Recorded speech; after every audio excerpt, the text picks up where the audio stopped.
광장의 목소리를 듣습니다. 소수의 목소리가 다수에 가려지지 않게 현장으로 가겠습니다. 페트롤 전북 함앵커가 간다.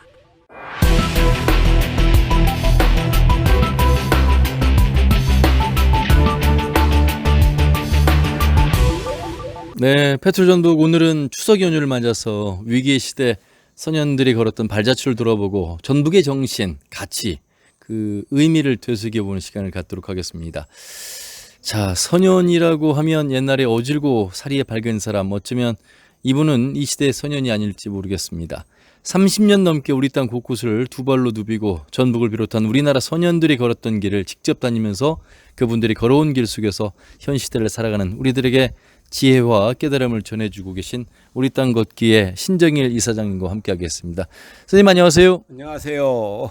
네, 반갑습니다. 오늘도 걸으셔야 되겠습니다. 그렇지요. 오늘도 걷고 내일도 걷고. 그래서 용재 성현 선생이 얘기한 것처럼 산다는 것은 떠돈다는 것이고 쉰다는 것은 죽는다는 것이다. 살아있는 동안은 떠돌아야죠. 그 안에서 선생님의 걷길은 어떤 의미가 있겠습니까? 걷는다는 것은 결국 살아있다는 것이거든요. 살아있다는 것은 느낀다는 것이잖아요. 그런데 걸으면서 느끼는 것들처럼 생생한 것이 없어요. 그러면서 내 몸속으로 스펀지에 물이 스며들어오는 것이 바로 걷기를 통해서 얻은 지식들이거든요. 그리고 한 번 본 것은 잊혀지질 않는 거예요. 본다는 것. 그래서 풍수지리학에서 보지 않은 것은 말하지 마라. 그래서 많이 보고 느끼고 그리고 그 느낌을 통해 가지고 나온 생각들을 글로 옮기는 작업, 그것이 평생 동안 해오고 있는 일이죠.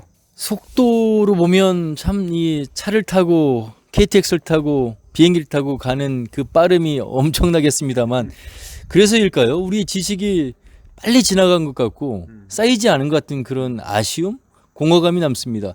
그런 면에서 느림의 미학이라고 할 수 있는 걷기 속에서의 지혜로움은 더욱더 겹겹이 쌓인 듯한 느낌을 선생님으로부터 받을 수 있겠는데, 그러니까 내가 한강 같은 경우는 16세 걸렸고 낙동강 16세, 부산 그 5, 6도에서부터 통일전망대까지는 18회를 걸렸는데, 그러면서 내가 바라봤었던 우리 국토, 거기에 숨겨진 보물들이 무수히 남아있는데 그걸 스쳐 지나가고 자동차로 타고 간 사람들은 아무도 보지 못하는 거예요. 그래서 그러한 것들을 보아가지고 결국은 우리나라의 천연기념물 또는 국가명성으로도 지정하기도 했는데, 결국 천천히 간다는 것이 느린 것이 아니고 천천히 가는 것이 결국은 전체를 보는 거예요. 스쳐 지나가는 것들은 전부 다 그냥 기억 속에서 금방 빛의 속도로 소멸되는데, 천천히 보면서 느꼈던 것들은 기억 속에 남아가지고 하나의 그 정말로 대단한 자양분이 되는 것이죠. 그 선생님은 이제 진안 백운이라는 그 시골 마을에서 자라셨습니다. 사실 요즘에 한 사람을 평가할 때 그 사람의 이력으로 학력을 제일 먼저 이야기를 하게 되는데 참 신뢰가 될지 모르겠습니다만 선생님께서 직접 말씀하신 내용이기 때문에 그 학력이 그렇게 뭐 높진 않으십니다. 그렇지만 선생님은 걸어서 눈으로 보고 또 가슴으로 느낀 것들을 책으로 써낸 그 권수만 97권이나 되십니다. 예. 살아있는 책이라고 볼 수 있겠는데, 참 우리가 이 시대에 지금 배운다는 거, 그 지식이라는 것이 학력으로 과연 말할 수 있는 것인가? 그런 면에서 본다면 지금 오늘 함께 해야 될 이 시대의 선현이라고 저희가 말씀을 드렸는데, 좀 그런 면에서 부끄럽지 아니하실 것 같습니다. 그리고 감히 오늘 이렇게 동행하면서 우리 도민들께 좋은 말씀 해주시라 기대가 되는데요. 사실 초등학교 졸업밖에 안 했고 애들 때문에 중고등학교 검정고시는 애들 다 낳고 나서 셋을 낳고 나서 했는데, 대학이라는 것들이 글 쓰는 사람한테 그렇게 중요한 것은 아니거든요. 헤르만에서도 중학교 중퇴였었고, 뭐 휴재 이현적 선생이나 퇴교 이왕 선생, 화담 서경덕 선생 전부 다 혼자 공부를 했거든요. 사실 공부는 자득, 혼자서 터득한 공부가 가장 좋은 거예요. 책만 한 2만여 권 읽었고, 그리고 또 수많은 예를 들어 돌아다니면서 결국은 터득한 지식이기 때문에, 그래서 나는 자연 속에서 배운 것 같아요. 그래서 자연 속에서 배웠기 때문에 사람들이 나더러 자연대학교를 나왔다. 자연대학교를 나왔다면 총장은 누구냐? 결국은 내가 학교를 나오고 내가 총장이지 않느냐. 그래서 내가 자연대학교 총장이다 가끔 얘기하는데, 사실 그 공부라는 것은 사실 그 선생님들은 길만 제시할 뿐이지 공부는 혼자 하는 것이거든요. 그래서 혼자 하다가 보니까 그래도 뭐 우리나라 제일 유명한 대학들에 가서 다 강연을 다 하기도 하고, 그리고 우리나라 제일 유명한 출판사에서 책을 내고 나니까 이제 그런 학력 콤플렉스에서 많이 벗어났지요. 처음에는 완전히 콤플렉스 덩어리였었지요. 어디 가서 내놓을 것이 아무것도 없잖아요. 내장사에 갔을 때 그 어느 노수님께서 하신 말씀이 생각이 납니다. 학교에 가르치는 선생은 있는데 배우는 선생이 없고, 배우는 제자는 학생은 있는데 행하는 학생은 없다, 이런 말씀을 하셨는데, 우리가 선생님을 보면서 길 위의 철학자라는 수식어를 이렇게 붙일 수 있는 거는 선생님이 끝까지 가르치는 것에 또 가지고 있는 지식에 안주하지 않고 끝까지 배우고 또 그것을 함께 나누려고 하는 그 모습 속에서 우리가 그렇게 좀 표현할 수 있지 않나, 이런 생각을 해봅니다. 남명 조식 선생, 지리산 자락에서 제자들을 가르쳤던 선생의 말 중에 배운 것을 실천하지 않으면 안 배운만 못하고 오히려 죄악이 된다. 내가 배운 것을 이 세상에다 실천하는 것이거든요. 그래서 나는 뭐 책 속에서 배웠지만 그러다가 보니까 옛 이름 찾기에서부터 또는 수학여행을 현장 체험학습으로 또는 역사인물 재조명, 그리고 정예림로 같은 걸 만들기도 하고 수많은 일을 하다가 보니까 이제 문화재청의 문화재위원이 됐는데, 문화재청 문화재위원을 하면서 우리나라에 숨어 있는 비경들을 지금 국가 명승으로 지정하는 일을 하고 있습니다. 그래서 아직까지 사람들한테 알려지지 않았던 옆에 있었던 보물, 마찬가지로 사람도 마찬가지거든요. 옆에 보물이 진짜 진국 같은 사람이 있는데 모르고 지나쳐 버리는 경우가 많잖아요. 그래서 그러한 것들을 찾아내는 거, 그것이 우리가 해야 할 일들이고, 그래서 지금 우리에게 남아있는 일들이 남들이 많이 한 것 같지만 많이 남아있어요. 그런 일들을 차근차근 찾아가지고 하는 일을 하는데 같이 더불어 했으면 좋겠습니다. 선생님, 오늘 이제 선생님과 함께 우리 전북의 곳곳을 좀 다니면서 우리 지역의 인물들, 그 인물들의 가르침, 정신을 좀 통해서 명절날 비록 불안한 세상이고 조금은 코로나와 같은 재난재해가 많은 세상입니다만, 그래도 가슴의 위안, 마음의 위안을 삼을 수 있는 그런 말씀들을 좀 전해주시길 바라겠습니다. 어디로 걸어서 향할지 기대가 됩니다. 함께 오늘 같이 해주시죠. 고맙습니다.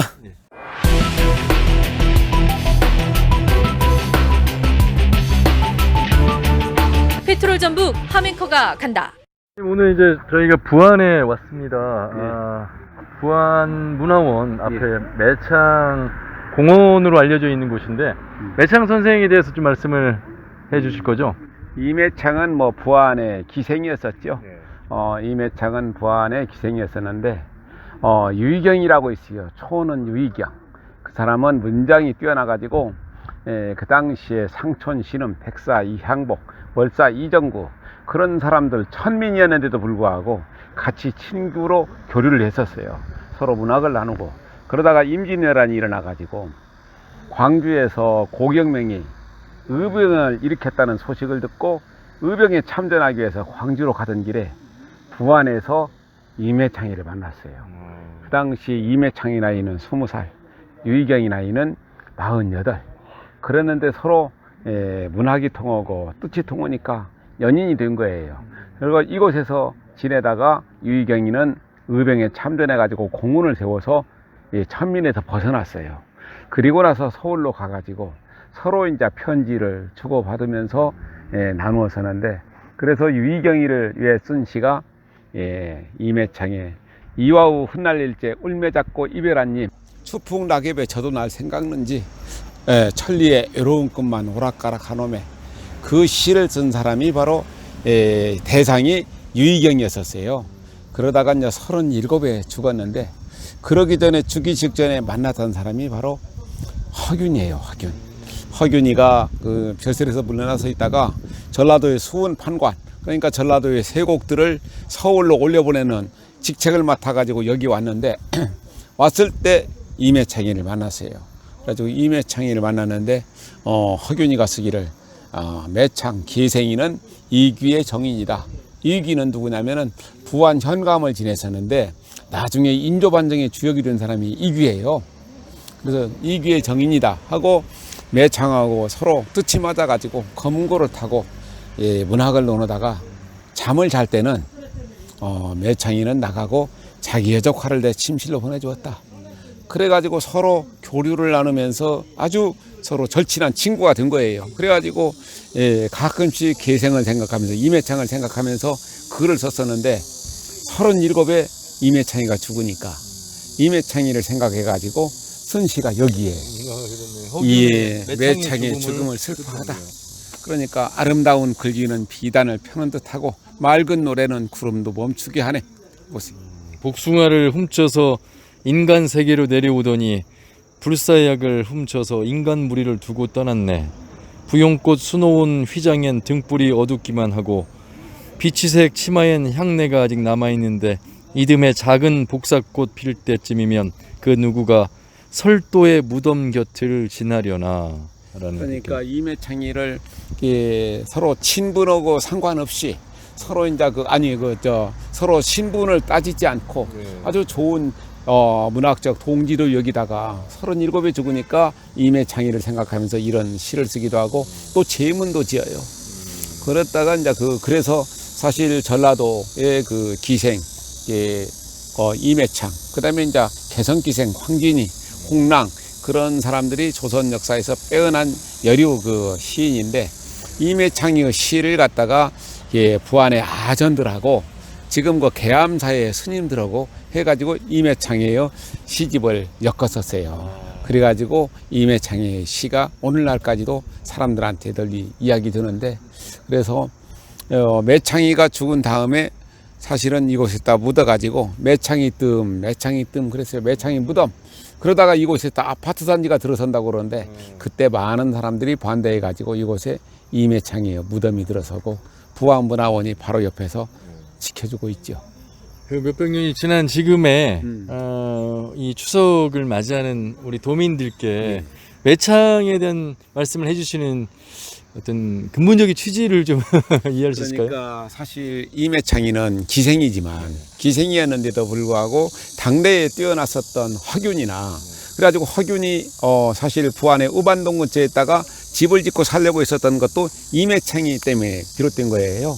물론 이제 하멜로 유배를 오기도 했었지만 그래서 홍길동전을 지었던 곳이 바로 이제 그 하멜이라고도 하고 이곳 부안이라고도 하는데, 그래서 이 이상향이 있었던 곳 그곳에 허균이 집을 지으려고 했었는데 그러다가 보니까 이 전라도 사람들한테 굉장히 많은 영향을 끼친 사람이 바로 이매창이에요.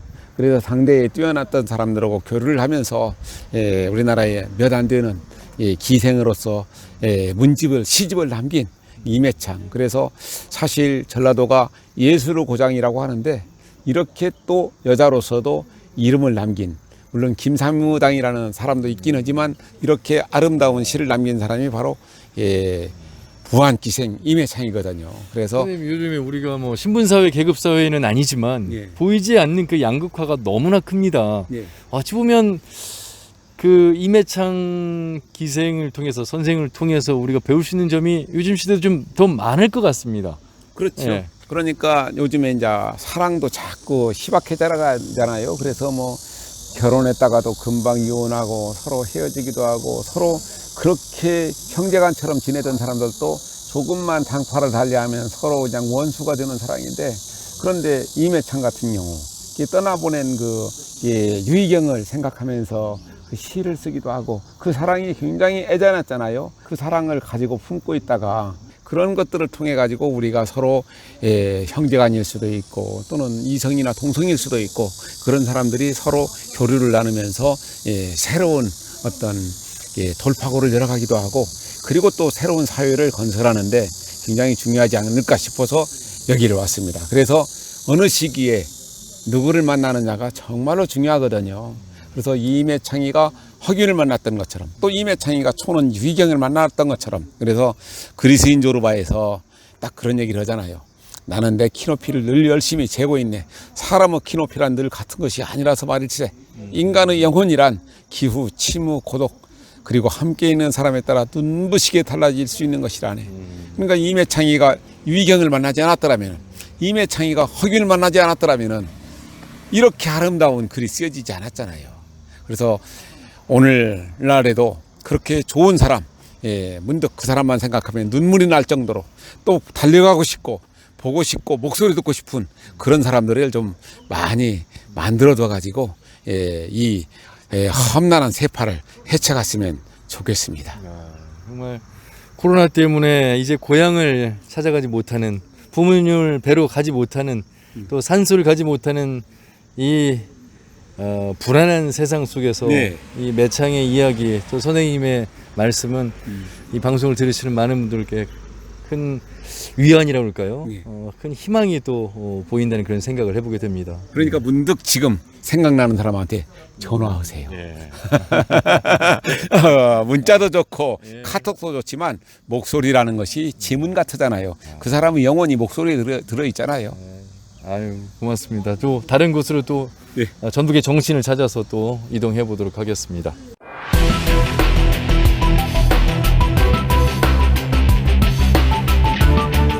페트롤 전북 하멘커가 간다. 자, 이제 부안의 매창 공원을 들려서 말씀을 듣고 지금 이곳으로 왔습니다. 이곳은 우리가 이제 신석정 시인의 생가터가 있고 신석정 문학관이 있는 곳입니다.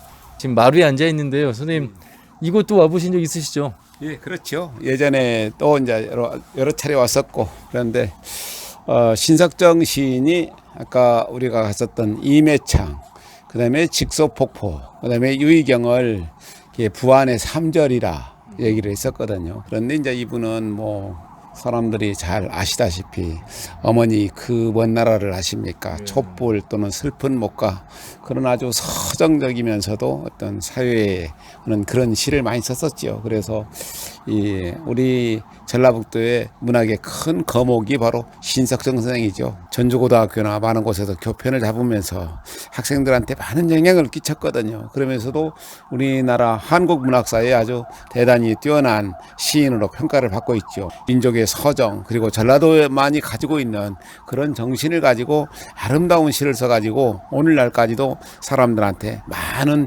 교감을 주고 있는 것이 바로 신석정 시인의 시거든요. 그래서 코스모스가 이렇게 아주 그냥 하늘거리고 있는 신석정 시인의 생가에 앉아가지고 바라보니까 세상은 이렇게 평화로운데, 그런데도 불구하고 세상은 지금은 뭐 코로나19나 여러 가지 정치적인 상황 때문에 힘들잖아요. 그런데 이제 우리 이 땅을 살다간 시인들의 넋이, 정신이 남아있다면은 이런 문제를 좀 말끔히 좀 빨리 가셔주게 했으면 좋겠다 하는 생각을 하면서 이 가을에 신석정 시인의 시 몇 편을 좀 외웠으면 좋겠다 하는 생각을 합니다.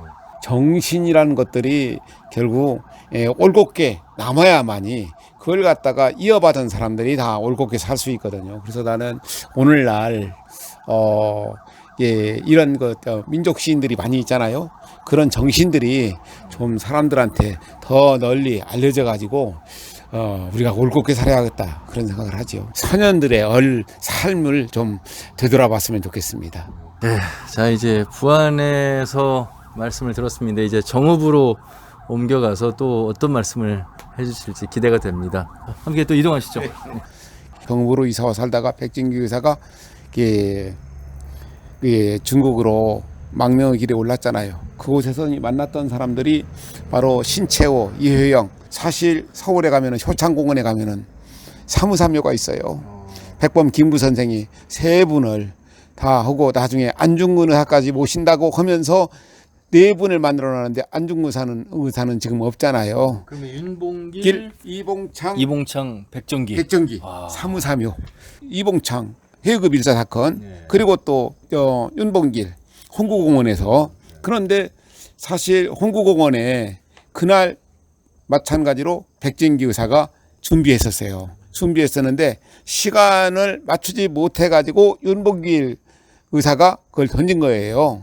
그러고 있다 나중에 이제 일본 수송선을 흑색 공포단을 만들어 가지고 일본 수송선을 갖다가 격파하기도 하고, 그러다가 나중에 밀정 사건에 밀린 거예요. 밀정들이 그 당시에 정말로 많았었거든요. 그러니까 신문사 저널리즘 기자 출신의 오키라는 사람을 밀정으로 보냈어요. 그래가지고 뭐라고 했느냐면은 또 다른 밀정이 있었는데, 일본 상해 일본 공사 아리오시가 63정이라는 음식점에서 연애를 베푼다더라. 그걸 거짓 정보를 흘려보내니까 백정기 이강훈이가 그곳으로 가가지고 백정기가 경호원들을 사살하고, 그다음에 이제 이강훈이가 아리오시 공사한테 도시락 폭탄, 그러니까 윤봉길도 도시락 폭탄이었잖아요. 그걸 던진다 해가지고 가가지고 기다리고 있는데 결국 공사는 오지 않고 일본인들이 와가지고 붙잡혀간 것이 바로 1933년이었는데, 그래가지고 나가사키로 끌려갔지요. 거기서 재판을 받고 결국은 백정기는 무기징역, 그렇게 하다가 그 다음 해에 순국을 했어요. 그런데 전라북도 사람들도 효창공원에 가면은 정읍 출신, 부하는 태생 정읍 출신 백정기가 거기에 딱 잠들고 있는데, 백정기 의사에 대해서는 정말로 전라북도 사람들이 모르는 거예요. 그 대단했던 아나키스트. 그래서 이런 사람을 사실 김원봉이나 그런 사람 영화 만드는 것보다도 훨씬 더 드라마틱한, 그러니까 언젠가 같이 동료들이 그 독립운동하는 사람들이 밥을 쫄쫄 며칠간 굶고 있으니까 백정기가 오늘은 내가 고기하고 만두를 많이 가져오니까 기다려라. 그러더니 저녁 때 진짜 고기하고 그냥 만두를 무지하게 가져왔더래요. 그 도대체 자네 돈이 없는데 어떻게 가져왔는가? 오늘 가다가 큰 푸주간에 들어가가지고 나는 이런 사람이다. 그런데 내 얼굴을 봐라. 내가 나중에 돈을 갚겠는가 못 갚겠는가. 나한테 고기하고 만두 살 돈을 달라. 해가지고 다 가져와서 먹이기도 하고, 일화들이 정말로 일화들이 많은 사람이 백정기예요. 그래서 우리가 백정기를 영화로 만든다면은 정말로 1000만, 2000만 관객이 보면서 백정기의 그러니까 윤봉길이나 이봉창에 가려가지고 알려지지 않았던 백정기를 갖다가 온 나라에 그리고 세계 만방에 떨치지 않을까. 그래서 백정기 정말로 대단했던 사람이 전라도 부안에서 태어나가지고 정읍에 살다가 독립운동가 아나키스트 활동을 했던 바로 백정기입니다. 우리 역사를 잘 알아야 되겠습니다만 우리 지역의 역사의 인물조차 제대로 알지 못하고 사는 이 현재가 참 부끄럽고요. 또 내지는 나토학 같은 경우도 우리가 전봉준만 사람들이 알았었잖아요. 그 밑에 김계남이나 손화종이나 김덕명, 최경선, 그리고 이름도 없이 죽어간 수많은 30만에서 50만 명의 동학군들이 있었기 때문에 동학농민혁명이 그렇게 가열차게 투쟁을 할 수 있었고 우리 근현대사의 출발점이 됐잖아요. 그런데 우리는 한 사람 인물만 되게 기억하는 것으로 오잖아요. 그러다 보니까 예산에 윤봉길 사당은 많이 가면서 정작 그 백정기 사당이 정읍에 있는지조차도 모르잖아요. 이사야 형무소 수감 도중에 옥중 순국하면서 남긴 유언의 내용도 아주 가슴 아리죠. 한번 읽어보세요. 나는 몇 달을 더 못 살겠다. 그러나 동지들은 서러워 말라. 내가 죽어도 사상은 죽지 않을 것이며 열매를 맺는 날이 올 것이다. 형들은 자중자애하여 추록한 후 조국의 자주독립 결의 영예를 위해서 지금 가진 그 의지, 그 심경으로 매진하길 바란다. 평생 죄송스럽고 한되는 것은 노모에 대한 불효가 막심하다는 것이 잊혀지지 않을 뿐이고 조국의 자주독립이 오거든 나의 유고를 동지들의 손으로 가져다가 해방된 조국 땅 어디라도 좋으니 묻어주고 무궁화꽃 한 송이를 무덤 위에 놓아주기 바란다. 사실 나라를 잃어버린 이 그 현실 속에서 태어난 곳이 고향이고 자란 곳이 고향이고 이런 의미가 어디 있겠습니까? 이 나라가 고향이고 그리고 역시 나를 낳게 해주신 이 부모님에 대한 생각, 어찌 보면 오늘 같은 명절날 큰 뜻으로 다시 새겨봐야 될 아주 유언의 감동 깊은 글이 아닌가 싶습니다. 그러니까 백범 선생, 그 3.5.3.5를 조성한 백범 선생이 누구냐, 안중근 동생, 안명근 사건에 연루돼 가지고 이 서대문 형무소에 갇혀 있었잖아요. 갇혀 있는 17년형을 선고받고 어머니가 황해도에서 누이 동생하고 어머니하고 누이 동생하고 아내하고 같이 왔어요. 백범 선생에. 그래가지고 딱 면회를 와가지고 네 처하고 네 여동생은 밖에 있다. 나만 들어왔다. 그러더니 너 배고프냐? 배고프면 내가 사식 많이 넣어주마. 그래 놓고 나서 나는 내가 여기 이 서대문 형무소에 갇혀 있는 것이 경기감사하는 것보다 더 영광이다. 그리고 나서 돌아가는데 백범 선생이 백범 일지에다 그렇게 써요. 우리 어머니가 저렇게 호기롭게 얘기하고 가시지만 돌아가실 적에는 발자국마다 피눈물 흘리고 돌아가실 것이다. 그 자리에서 호를 백범이라고 바꿔요. 백범. 그래서 백범 하면은 흰 호랑이 그렇게 생각할 것이지만 세상에서 가장 천한 직업이 백정. 그리고 모든 평범한 사람, 그런 사람들이 나와 같은 생각을 가진다면은 나라가 독립이 되지 않을 것인가 하면서 그 자리에서 호를 바꿨어요. 그래서 어머니가 사실 백범 선생의 어머니나 마찬가지로 그 백정기 선생의 어머니도 그 어머니들의 가르침이 있었기 때문에 오늘날 그렇게 추앙받는, 그러면서 자기 온몸을 바쳐가지고 독립운동에 투신할 수 있었던 거예요. 그래서 사실 내 가족과 나만 무사하다면 세상이 다 불타버려도 좋다. 홍수가 나도 좋다. 그런 말도 있지만 결국은 나라가 없으면은, 그리고 이웃이 없으면은, 민족이 없으면은 다 의미가 없는 것이잖아요. 혼자 잘 살면 무슨 의미가 있습니까? 그렇지 않습니까? 예, 그러한 것들. 그래서 이 휘황청 밝은 한가위 때 내 이웃, 내 친구, 내 그리운 사람들, 그런 사람들을 많이 생각하면서 문득 생각나면 전화도 걸고 그렇게 했으면 좋겠습니다. 우리가 지금 굉장히 불안한 시대를 살고 있잖아요. 앞으로 어떻게 될지 아무도 모르는데 내가 좋아하는 말이 있어요. 어느 날 문득 불쑥 느닷없이 난데없이 그냥 그런 날이 올 거예요. 우리가 그런 희망, 그래서 내가 참 좋아하는 말 중에 하나가 항상 꿈을 꾸게나 꿈은 공짜라네. 그래서 우리에게 어느 날 문득 모두가 평안한 날, 그리고 행복한 날, 그런 날이 오리라 믿습니다. 광장의 목소리를 듣습니다. 소수의 목소리가 다수에 가려지지 않게 현장으로 가겠습니다. 페트롤 전북 하멘커가 간다.